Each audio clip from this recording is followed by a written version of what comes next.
friends, I'm Kavish. Topic DNA repair.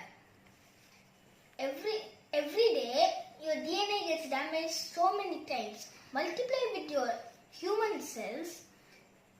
That will make about like a billion million damages of DNA every day. So when we are making like a new cell or something, we should, okay, for example, imagine that one strand is complete and we are going to put the other strand. When we put every 100 out of 1000, it makes a mistake. It will immediately cut that part, antigen, and then replace it with a new one. It will go and with thymine and guanine with cytosine. This is the order. Okay. Then after that, when it's complete, again a set of proteins will come to check. If they found a mismatch, they will cut it and replace it with the correct ones. This is called mismatch repair. If just one base is damaged, look, this is the DNA. For example, A, adenine, and below that is a base, and below that is a sugar phosphate backbone. Okay, this will, when just the base is damaged and nothing else, a set of proteins will just cut that blueprint and the base out and replace and then again a set of proteins will just trim that sugar phosphate backbone and replace it with the correct one. This is called base excision repair.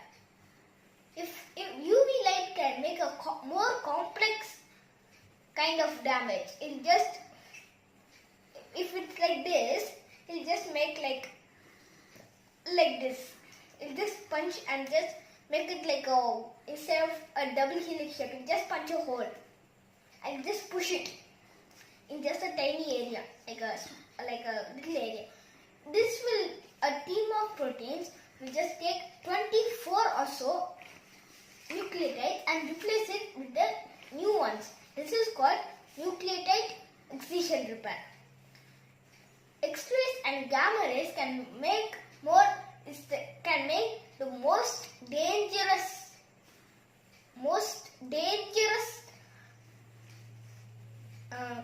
damage in DNA, like all. From all, it's the dangerous one, because gamma rays, like X-rays, are high frequency. They can just like cut the one or two strands. Double strand breaks are the most dangerous one.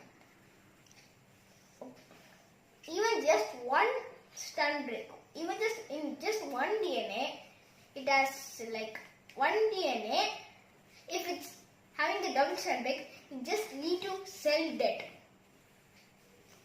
But we also have some ways to fix these problems: homologous and non-homologous end joining. First, homologous end joining.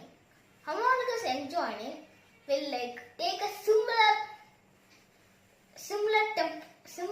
DNA as a template or like a filling gap. It'll just open like this, and it'll just take the second one and put it in down. It'll just fill the gaps with the similar DNA. Just fill the gap. Homologous end joining is just filling the DNA. Okay, but non-homologous end joining is completely different. It's just a team of proteins will just cut that area and fuse it with the correct ones. Non-homologous end joining is not that much useful, because sometimes it just go randomly like blue, purple, yellow, like mixed up.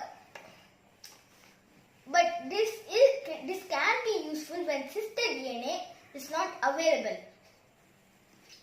These are the ways we can repair DNA. Thank you. Subscribe to our channel.